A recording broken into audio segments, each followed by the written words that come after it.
Lake Bonneville, a massive prehistoric lake, is now a series of beautiful valleys. Join Brandon Plewe and me, his son Spencer, as we hike the 200-mile length of the Bonneville Shoreline Trail. Discover its rich history, plan for its completion, and explore its state today.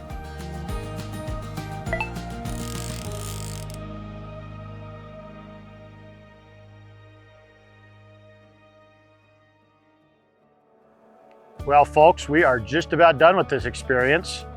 Today we're here in Hyrum in Cache County. Our plan is to head north from here up into Logan today. And since we're going to be on now official trail here in Cache County, I thought it'd be great to talk to someone who is responsible for helping get the trail built and expanded. So this is Landis Wenger. Hi Landis, how you doing? Good, how are you? Good. Landis is the Trails and Active Transportation Coordinator for Cache County. That sounds like a big job. It's a lot. we'll get talking about that here on the trail. Oh, it looks like good timing. Today's December 30th, 2023, so we're getting here just in time. Let's head up and see what we can see. Back in episode 6, I believe, we had a great conversation with one of the state managers about these state wildlife management areas and how they exist to protect winter big game habitat, especially during the birthing season. But I guess this is one of the very few that actually has official trails on it. A good thing to have, but do people kind of respect these winter closures? Yeah, I haven't heard any serious problems. Landis, tell us a little bit about your background. How did you get to this job you got now? I didn't grow up here. I grew up in Pennsylvania. Oh. And then I went to West Virginia for college, got a bachelor's in landscape architecture. Okay. And then didn't know what I wanted to do after that, so went to grad schools and came to Logan, to USU, and got a master's in environmental planning. I fell in love with the views and the mountains and the trails. So I decided I wasn't ready to leave Logan after graduating. I stuck around here looking for jobs, and then this one came up, and it's been amazing. So to the south of us there, it looks like it's going to be quite a beast to try to get up onto the bench up those cliffs. I don't know that we have a plan laid out for this section. We have a trail along the road here that our county program put in a couple years ago. And so that'll get us up onto that side of the bench. And then we looked at various alignments to head south from there. There's a canal that we looked at. Yeah, I mean, that Porcupine Canal goes, what, like 12 miles? It'd be an awesome route. There's also some roads up there. So if we need to go around landowners, there's potential for some flexibility. But it all just kind of goes right through people's farmland. Yeah, it's all county unincorporated and yeah, mostly agriculture. It's been something we've faced elsewhere too. We've been trying for a couple years now to put a paved trail between Hyrum and Paradise, and there's a canal that potentially could work. There's some back roads that potentially could work. Yeah. But it's just one of those things where everybody likes the idea of a trail, but not everybody wants. You got to deal with the legal issues. And yeah. That's the way it is. Future, but probably distant future going south from here. Yep. Yeah. All right, well, let's head north.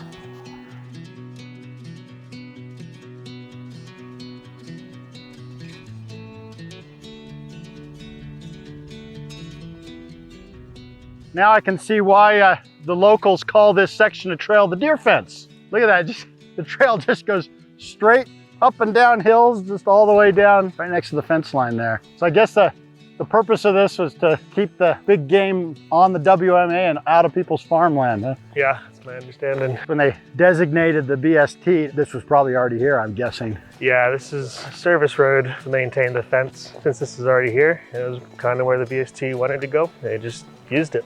And this was actually the first section that was done, wasn't it, in Cache County? Logan might have been a little bit ahead, but this would have been Dayton Kreitz, the first person in the county to have my position. He worked with the state to designate this road as official BST. Big early win. I guess Cache County wasn't originally part of the Bonneville Shoreline Trail vision. They kind of added themselves. Really? Back in 2004 or so, the community said, hey, that's a cool thing. We want to be part of that. Even though there's a big gap here to be filled between Ogden and Logan. So they created a whole plan for, an initial plan, I guess, for Cache and Box Elder County. It's been updated since then to the master plan that you're working off of. Yeah, we still use, I think it was 2002 that Bragg did the initial Oh, 2002, okay. initial plan for the BST up here. Most of the counties along the Wasatch Front don't have a dedicated trails person, and all the cities here are doing their own trails. So what is it that you do? Around 2015, there is a couple citizen advocates and politicians in the county that created this whole system of where it'd be a position housed at the county, but paid into by any willing city participants. We also get some funding from our local MPO, the Cache Metropolitan Planning Organization. Okay, yeah. Essentially a function as support staff for anyone that wants to participate in the program. I will meet with them, gather a list of their priority projects, see where they're at, and then my mandate is to focus on the regional projects. So primarily trails that cross city boundaries. Like the BST. Yeah, and tie things together. How it works is we look for that alignment between willing landowners, funding, and design. And so once the city has those pieces, then the county can step in and strike. That's when we get into the project phase. But before that's a lot of meetings with cities, landowners, trying to push projects to that point where everything comes together and we can move forward. So it's not like the county owns a lot of trail. It's No. You're more supporting Yeah. what the cities are doing. Yeah, as of now, Cache County doesn't own any trails. Everything we've built has either been on city property or another government agency like Forest Service or the state lands. Or we've worked with Beaver Mountain Ski Resort and we've built a bike track.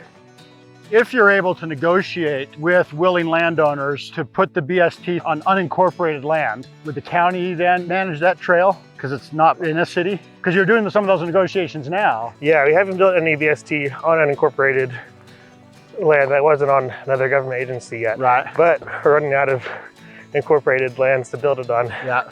So upcoming sections are gonna be on county parcels. And so working out MOUs, figure out who's gonna do maintenance long-term is something we're talking about at the county right now. Fortunately, you have a good nonprofit in the Cache Trails Alliance that can probably help with that long-term maintenance. A lot of these trails in the county are already really well loved and taken care of just from the trail users themselves. And so the nonprofit has done a good job of kind of coalescing the energy and giving structure to it to make sure we don't have gaps, that all our trails get the same amount of attention. Looks almost like a zoo down there. What is it the locals call that? Call this the Coyote Farms. Coyote Farm.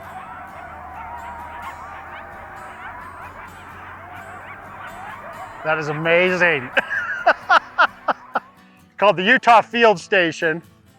It's a couple hundred acres run by the U.S. Department of Agriculture and Utah State University, basically to study wild predators, notably coyotes and wolves, as you can hear down there, but try to study their natural ecology, although I'm not sure how well you can study their natural ecology in a pen like that, but they've been doing this since 1972. It's been here for quite a while. Listening to them howl, that's quite an experience.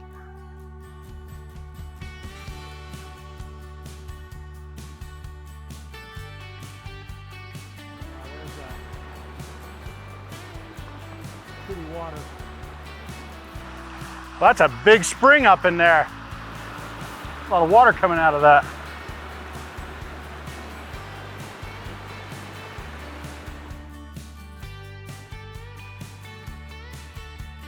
So one of the challenges with all this increased use that we've seen all over is getting all the different trail user types to kind of work together.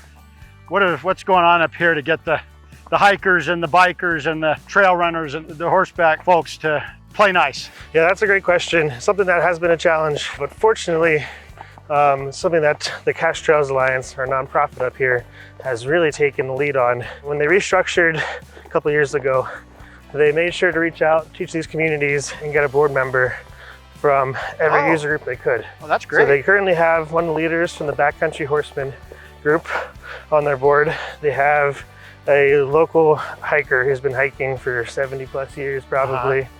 They have a lot of trail runners and they have a lot of mountain bikers, both e-bike and non-e-bike. So they're all represented. Yeah, they're only missing motorized other than e-bikes, and they're actively meeting with all these different groups and hearing what their concerns are. And they've joined the county and the Bear River Health Department on a new project. We're trying to launch this countywide trail etiquette campaign. Oh, trail etiquette's a big thing. Yeah, and so they've been a huge support in that and pushing this forward. Our initial initiative is going to be to put up bell boxes, just metal boxes protected. They can put on posts or signs, and they'll each be able to hold about 20 little, basically cowbells with Velcro that people can attach to their bike handlebars. Okay. The point of this is that when you have horses and bikes using the same trail, that's where you get conflict. Right. Horses tend to hear hikers coming and they approach slow enough that they don't tend to spook horses even around a turn, but bikes easily can because they're moving faster and they often are quieter. That's great. Yeah, because those two communities specifically are the ones who are often kind of at odds with each other. Yeah, The bikes and the horses. we definitely have the case here. I know it happens all over the state where a lot of the trails that allow horses also allow bikes and vice versa. And we don't want to be in the business of telling people that they can't use trails that they have in the past been able to.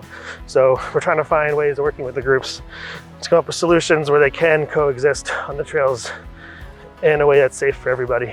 Yeah, because the alternative is we've got to build 4 times as many trails because we got to have an uphill bike trail and a downhill bike trail and a hiking trail, and yeah, we don't, that's not feasible in most places. They would love it, but Yeah, they would love it.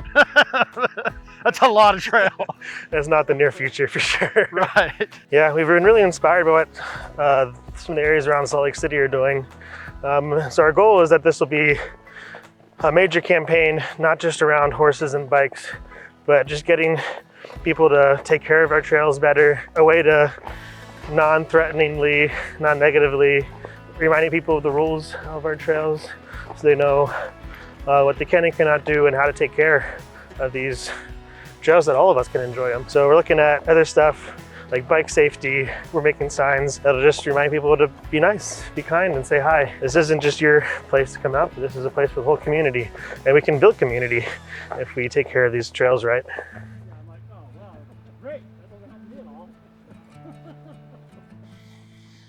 Oh, here's Providence Canyon here. Another really nice little creek crossing. Nice bridge. I think I saw your ride down here, so I guess this is where we part ways. Yeah, But thanks for joining us today. of course. Thanks for having me. Thank you for all the good work that y'all are doing here in Cache County. Well, thank you. We're trying Keep every little bit. keep it up, and we'll keep in touch. Okay, sounds good. We'll see you.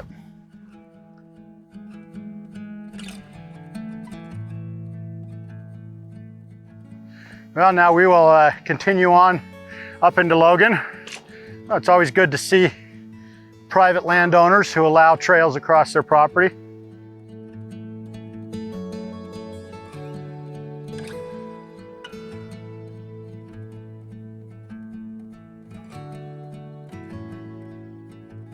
There's a bit of a dispute here in Providence. Some of these subdivision lots actually extend past the fence up here a little ways into the hills. But the fence and the trail and the agreement to have the trail all predate this subdivision. These people thought they kind of had an agreement with the developer that the trail would be moved at some point. But now nobody seems to know, A, if the trail has to be moved, or who's in charge of moving it, or most especially who's going to pay for it. Some of the locals would like to have the trail further up as well, but for now, the status quo wins.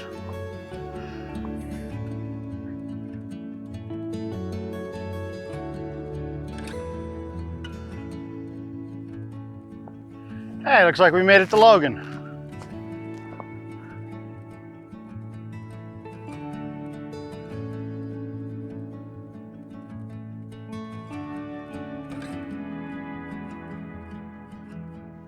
All in all, not a bad trail.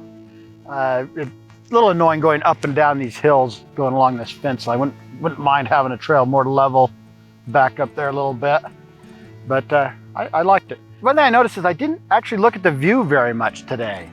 I kind of kept my eyes on the mountains more. And I think it's because of the fence being there, kind of keeps you from looking out down at the view. Also, Cache County is having a bad smog day today, bad inversion today, but all in all, it's a great day. Nice to be above the inversion.